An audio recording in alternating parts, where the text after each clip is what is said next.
To the ఆహా kitchen. ఈరోజు మనం క్యాప్చినోని ఇంట్లోనే ఎలా తయారు చేసుకోవాలో చూద్దాం. దానికి కావాల్సిన ingredients brown sugar, milk packet and coffee powder packets and half litre bottle. ముందుగా మనం బాటిల్ మూత తీసుకొని కాఫీ పౌడర్ని యాడ్ చేసుకోవాలి. ఇక్కడ నేను కాంటినెంటల్ కాఫీ తీసుకున్నాను. మీకు ఏది అవైలబుల్లో ఉంటే మీరు అది తీసుకోవచ్చు.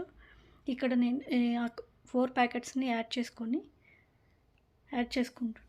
చూపించిన విధంగా 4 కాఫీ పౌడర్ ప్యాకెట్స్ని బాటిల్లో యాడ్ చేసుకోవాలి. ఇలా 1 బై 1 యాడ్ చేసుకున్న తర్వాత ఇలానే బ్రౌన్ షుగర్ కూడా బాటిల్లో యాడ్ చేసుకోవాలి. సేమ్ కాఫీ పౌడర్లానే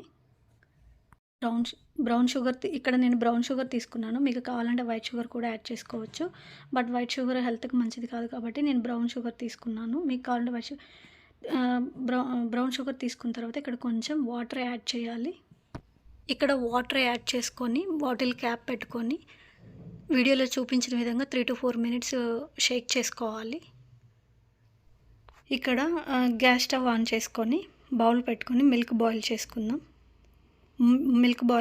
ఈలోపు దీనికి మనం 1/2 లీటర్ మిల్క్ తీసుకుందాం. ఇక్కడ నేను 1/2 లీటర్ మిల్క్ తీసుకొని బాయిల్ చేసుకుంటున్నాను. ఇక్కడ మిల్క్ యాడ్ చేసుకొని మీడియం ఫ్లేమ్లో బాయిల్ చేసుకోవాలి. హై ఫ్లేమ్లో పెడితే మిల్క్ మాడిపోతాయి. సో మనం మీడియం ఫ్లేమ్లో బాయిల్ చేసుకుందాం. మనము ప్రిపేర్ చేసుకున్న ఫోమ్ని బాటిల్లో ట్రాన్స్ఫర్ చేసుకుందాం.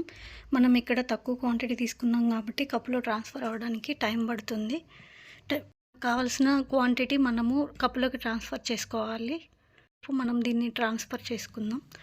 ఇక్కడ మనకి మిల్క్ కూడా బాయిల్ అయ్యాయి. ఇక్కడ బాయిల్ అయిన మిల్క్ని మనం హైట్ నుంచి ఫోమ్లో యాడ్ చేసుకోవాలి. ఇలా మిల్క్ని యాడ్ చేసుకున్న తర్వాత ఇలా హైట్ నుంచి యాడ్ చేసుకున్న తర్వాత ఒక స్పూన్తో మిల్క్ అండ్ ఫోమ్ని బాగా మిక్స్ చేయాలి. బాగా మిక్స్ చేసిన తర్వాత మీకు కావాలంటే డిజైన్ కూడా వేసుకోవచ్చు. బట్ నాకు ఇక్కడ ఏం డిజైన్ రాదు కాబట్టి నేనేమి డిజైన్ చేసుకోలేదు. మీకు డిజైన్ వస్తే మీరు డిజైన్ చేసుకోవచ్చు. For watching.